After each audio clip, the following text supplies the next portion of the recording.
Assalamualaikum warahmatullahi wabarakatuh. Salam sejahtera. Salam Malaysia Madani. Dan salam Cakna KKB. Hari ini anda akan bersama dengan kami, saya Naura Najihah.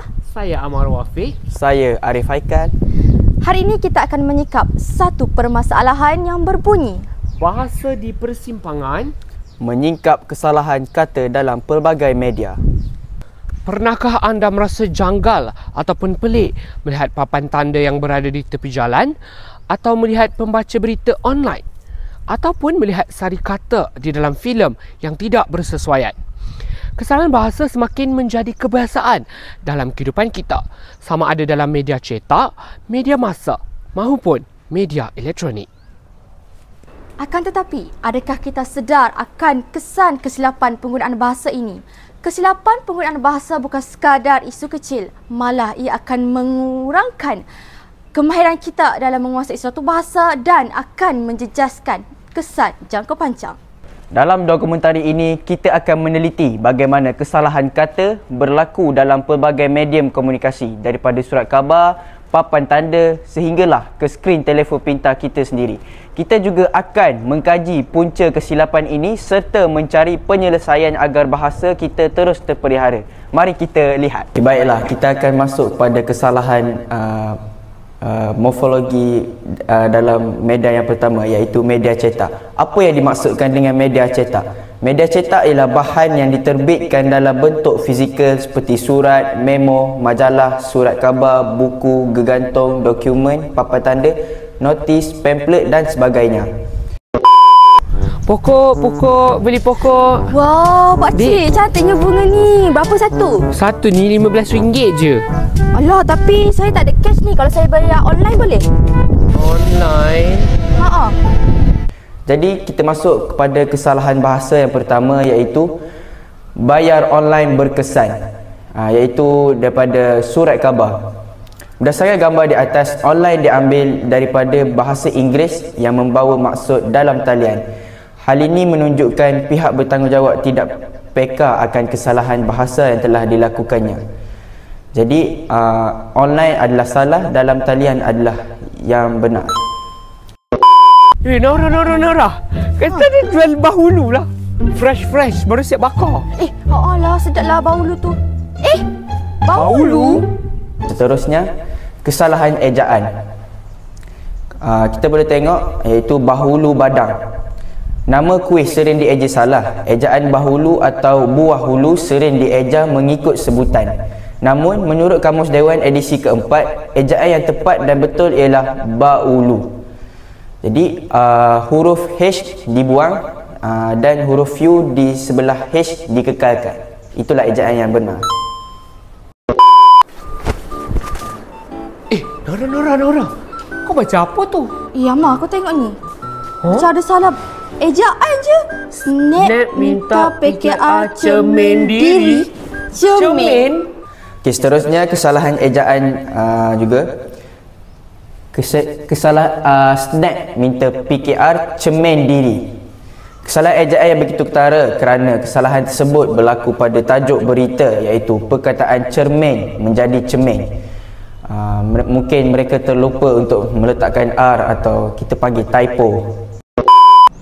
Hak milik? Urusan hak milik hilang? Hak milik ke hak milik? Hak milik lah. Okey, yang seterusnya kesalahan kata majmuk.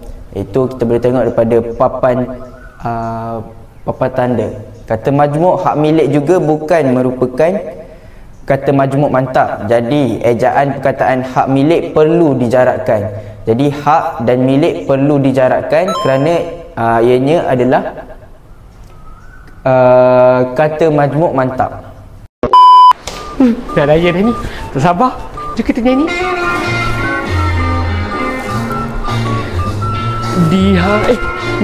Belum. Di hari raya terkenal. Mak. Bukan pada ke? Pada? Tak tahu?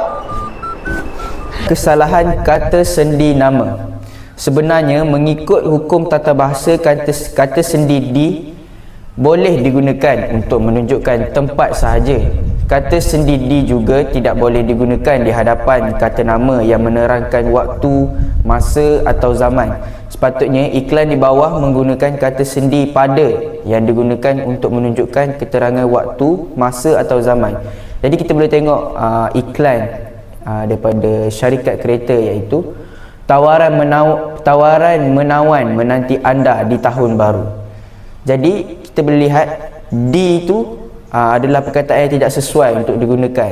Jadi kita haruslah menggunakan pada. Jadi tawaran menawan menanti anda pada tahun baru. Pada tahun baru.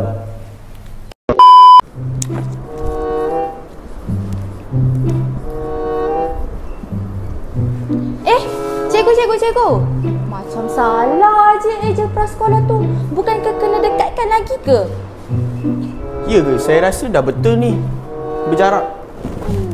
Seterusnya iaitu kesalahan imbuhan. Kita boleh lihat dalam gambar rajah ini terteranya kesalahan penggunaan imbuhan bagi imbuhan pra, iaitu salah satu imbuhan awalan Sanskrit. Sepatutnya perkataan prasekolah, prasejarah dan pra penilaian itu dieja sebagai satu perkataan sahaja, iaitu tanpa sempang dan jarak. Jadi penulisan yang betul ialah prasekolah, prasejarah dan pra penilaian. Dieja rapat, iaitu tiada jarak dan tiada sempang.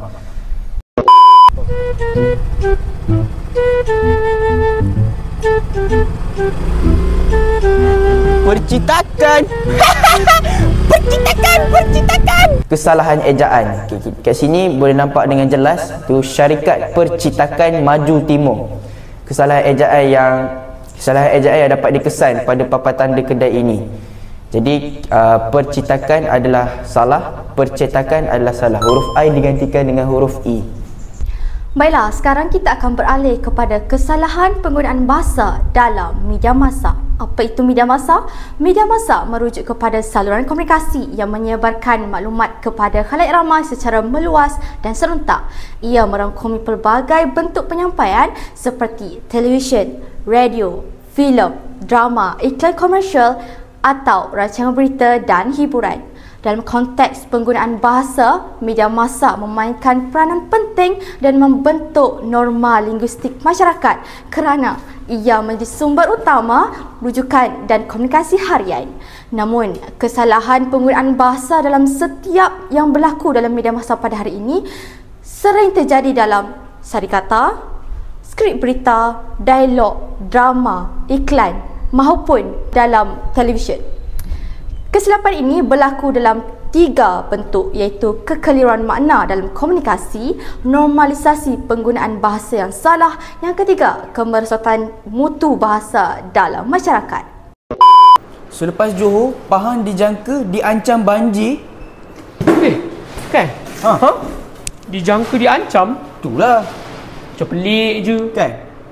Kita dapat lihat pemilihan kata kerja pasif yang tidak sesuai. Sebagai contoh, dalam berita TV3 yang mengatakan selepas Johor, Pahang dijangka diancam banjir. Hal ini merupakan kesalahan penggunaan bahasa di mana penggunaan kata kerja pasif yang tidak sesuai. Kesalahan utama dalam ayat ini ialah diancam. Dalam konteks ini, perkataan diancam berasal daripada kata dasar ancam yang bermaksud menggugut ataupun memberi amaran kepada seseorang ataupun sesuatu. Namun dalam konteks berita ini amatlah kurang sesuai kerana subjeknya ialah banjir yang merupakan fenomena alam, bukan sesuatu yang boleh mengancam secara aktif. Oleh itu, penggunaan diancam banjir adalah tidak tepat sama sekali kerana ancam biasanya digunakan terhadap sesuatu yang boleh mengancam secara sedar seperti manusia ataupun haiwan. Jadi perkataan yang betul ialah selepas Johor, Pahang dijangka dilanda banjir. Weh, korang. Aku nampak influencer kat depan tu. Weh, yo. Tengok tu. Smart agak lighting. Gambar ya. Wow. Influencer. Korang. Kesalahan bahasa dalam media massa dapat diteliti dalam penggunaan kata kerja dan kata ganti nama yang kurang sesuai, di mana kita dapat lihat dalam iklan komersial iaitu iklan raya, di mana dalam sari kata tersebut mengatakan bila mak lihat korang masak. Hal ini secara langsung kita dapat melihat berlakunya kesalahan penggunaan bahasa, di mana korang adalah perkataan santai di mana tidak boleh digunakan dalam bahasa formal. Kata dasar lihat ialah kata kerja tanpa imbuhan yang bermaksud melihat sesuatu secara umum. Namun, dalam ayat ini, kata kerja yang lebih sesuai ialah melihat untuk menyambungkan perkataan tersebut dengan kata dasar lihat iaitu men. Dalam bahasa Melayu baku, kata kerja transitif yang diikuti oleh objek wajib menerima imbuhan. Jadi, betullah adalah kesalahan kata berlaku di sini dari segi kata kerja dan kata imbuhan. Yang kedua, perkataan korang yang berasal daripada bahasa kolokial ataupun tidak baku dalam pertuturan harian. Dalam bahasa Melayu baku, kata ganti nama yang sesuai ialah kamu ataupun kalian. Tapi dalam bahasa santai, kita boleh saja menggunakan korang, namun tidak dibolehkan sama sekali dalam bahasa formal ataupun bahasa baku. Jadi perkataan yang betul ialah bila mak melihat kamu ataupun kalian masak. Kesalahan kata ataupun kesalahan bahasa dalam media massa dapat dilihat dalam sari kata, filem ataupun drama, iklan raya, iaitu ish, ini mesti trik dia orang ni. Di sini kita dapat lihat ada beberapa kesalahan yang didapati melanggar aturan-peraturan bahasa Melayu. Yang pertama, penggunaan perkataan trik, iaitu langsung kita ambil daripada bahasa Inggeris yang bermaksud kita mesti nak kantoi ataupun mesti helah mereka. Jadi di sini kita boleh gantikan ini mesti muslihat mereka, ini mesti helah mereka. Kita tidak boleh terus auto translate ataupun terus menggantikan perkataan bahasa Inggeris ke dalam bahasa Melayu. Alternatif yang betul ialah penggunaan helah ataupun muslihat. Yang kedua, kita dapat melihat penggunaan perkataan dia orang. Dia orang adalah tidak betul sama sekali dalam bahasa Melayu formal, di mana dia orang ialah bentuk tidak baku yang sering digunakan dalam percakapan harian. Dalam bahasa Melayu baku, kata ganti nama yang betul ialah mereka. Yang kedua, penggunaan ni, di mana penggunaan ni ialah bentuk singkatan dalam bahasa lisan yang sepatutnya ditulis sebagai ini dalam bahasa baku.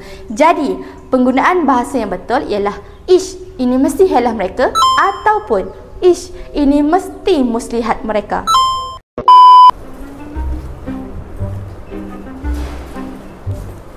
Assalamualaikum semua. Jadi cikgu ada berita yang menduka citakan untuk kamu semua. Kawan kamu 2 hari lepas telah meninggal dunia. Al-Fatihah. Semoga arwah berada di dalam kalangan orang beriman. Di dalam? Bukan. Salah tu. Baiklah. Kesalahan penggunaan bahasa dalam media massa yang keempat, iaitu dapat kita lihat dari segi penggunaan kata sendi nama yang salah di antara di dan di dalam. Walaupun sama dan hampir serupa, ketiga-tiga sendi nama ini membawa maksud yang berlainan, iaitu di dalam dan di dalam. Kesalahan dalam pemilihan kata yang tepat boleh mengganggu maksud sebenar yang ingin disampaikan. Di sini saya maksudkan iaitu kata sendi nama di digunakan untuk menunjukkan tempat ataupun lokasi sahaja. Tetapi kata sendi nama di dalam digunakan di hadapan frasa nama konkret yang dapat dilukis, disentuh dan sebagainya secara fizikal.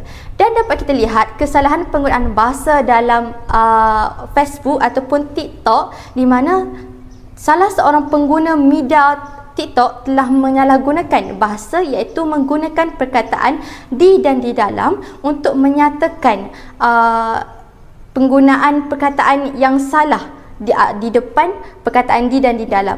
Dan perkataan yang betul adalah dalam kalangan, bukannya di kalangan ataupun di dalam kalangan, kerana dalam kalangan termasuk dalam perkataan yang tidak menunjukkan tempat ataupun lokasi. Assalamualaikum. Penatnya kerja. Ya Allah. Rumah ni tak ada penghawa dingin ke? Miskinnya aku. Seterusnya, kesalahan dalam media massa. Yang kelima, struktur kata majmuk yang salah. Perkataan dingin ialah kata objektif yang sepatutnya dikaitkan dengan sesuatu kata nama. Oleh sebab itu, alat yang mendinginkan hawa iaitu kata nama tidak sepatutnya disebutkan sebagai penghawa dingin, sebaliknya disebut sebagai pendingin hawa. Kita dapat lihat contoh iklan di dalam Facebook di mana pihak tersebut menyalahgunakan perkataan penghawa dingin dalam iklan mereka. Dalam bahasa Melayu, kata majmuk biasanya mengikuti pola kata nama dan kata kerja dan kata nama. Kata nama tambah kata nama, kata kerja plus kata nama. Di sini kita dapat lihat penghawa dingin itu adalah sama sekali salah dan tidak betul kerana tidak mengikuti pola yang betul disebabkan oleh penghawa bukan kata dasar yang sesuai dalam konteks ini. Nora, kau nak pergi mana ni? Dapat syuting? Haikal, nak pergi mana ni? Nak pergi syuting. Amak, berlatih apa ni? Berlatih syuting. Penggunaan perkataan pinjaman tanpa penyesuaian dan pemilihan kata kerja yang kurang tepat. Sebagai contoh, kita lihat dalam iklan Milo, bila setiap hari ada syuting, saya kenalah bertenaga. Kita dapat lihat di sini berlakunya kerancuan bahasa di mana menyampuk adukkan bahasa Melayu dan juga bahasa Inggeris dalam satu perkataan dalam satu ayat. Iaitu syuting ialah perkataan pinjaman daripada bahasa Inggeris. Dalam bahasa Melayu baku, perkataan yang lebih sesuai ialah penggambaran. Yang kedua, penggunaan kenalah. Kenalah adalah lebih bersifat santai dan informal, di mana dalam ayat ini ia kurang tepat kerana ia membawa maksud seperti terpaksa ataupun harus. Jadi yang betul adalah kata kerja yang lebih sesuai ialah perlu ataupun mesti, yang lebih menekankan kepada keperluan untuk bertenaga.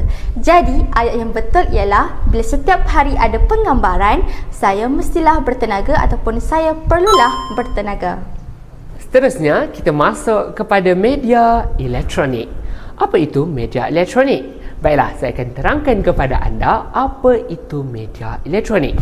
Media elektronik merujuk kepada saluran komunikasi yang menggunakan teknologi elektronik untuk menyampaikan maklumat, hiburan, berita, drama dan banyak lagi kepada khalayak ramai. Contohnya, kita ada berita, TikTok, WhatsApp, Instagram, Facebook dan banyak lagi. Apakah kesalahan yang ada pada media elektronik ini? Ya Allah, pedihnya. Kena cucuk ubat ni. Ya Allah. Amal, kau kenapa ni? Kau okey tak? Tak tahulah. Kolesterol kot. Kolesterol ke kolesterol? Tak tahulah. Sakit. Baiklah, saya bawakan kesalahan yang pertama. Bahaya kolesterol tinggi, batu hempedu. Apa yang anda dapat lihat kesalahan yang ada pada gambar yang telah dipaparkan di skrin? Mari kita rungkai bersama-sama. Seterusnya, kita dapat lihat bahaya kolesterol tinggi pada batu hempedu. Perkataan kolesterol telah dibulatkan dengan berwarna merah yang bermaksud perkataan kolesterol dieja dengan salah. Bagaimana cara ejaan kolesterol dengan betul? Mari kita merungkai. Kesalahan ejaan kolesterol adalah salah kerana kerajaan KOLESTROL merupakan salah satu ejaan yang salah. Jadi, bagaimanakah ejaan yang betul? Ejaan yang betul adalah kolesterol dengan tambahan E pada sebelah T. Jadi, ejaan dia KOLESTROL, iaitu kolesterol. Jadi, lepas ni, jangan salah untuk menggunakan perkataan kolesterol. Jangan tersilap menggunakan kolesterol dan kolesterol. Kedua-dua ini membawa makna yang berbeza, iaitu ada kesalahan bahasa ataupun tidak. Beli-beli susu formula, tiada kerosakan gigi akan berlaku. Uish, macam best. Beli. Macam best je. Best ada tak? kerosakan gigi. Aku dulu gigi rongak. Beli untuk anak you ke untuk you? Dua-dua. Oh ya. Okay. Tiada tambahan gula naikkan selera makan anak. melambatkan kerosakan gigi. Jadi, apa yang anda perasan yang salah pada gambar ini? Lihat di situ. Ada kerosakan. Macam tak salah je kerosakan tu. Mari kita rungkai apakah kesalahannya. Iaitu kesalahan ejaan. Bagaimana nak mengeja kerosakan dengan betul? Lihat, pada kerosakan yang salah, ada 2K ditambahkan dalam perkataan tersebut. Jadi, kita tak boleh tambahkan 2K. Jadi, macam mana untuk kita mengeja kerosakan dengan cara yang betul adalah dengan meletakkan 1K sahaja. Daripada kerosakan menjadi kerosakan. Jangan salah, kerosakan bukan kerosakan, ya. Hello, awak. Ada kat mana? Oh, kat kedai. Oi, Aika. Kau jatuh cinta pada Nurin lah. Apa pula pada kepada lah.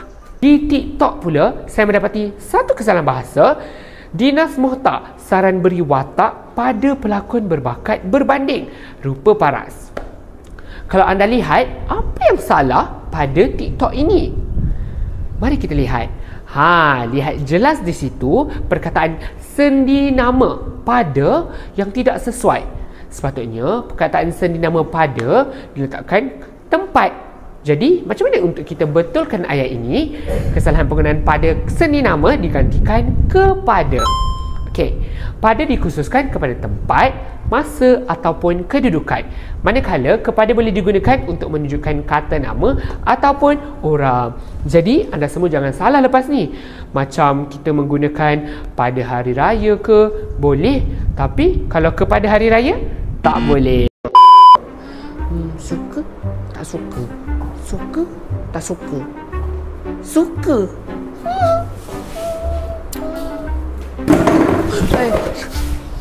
Dia suka I tak?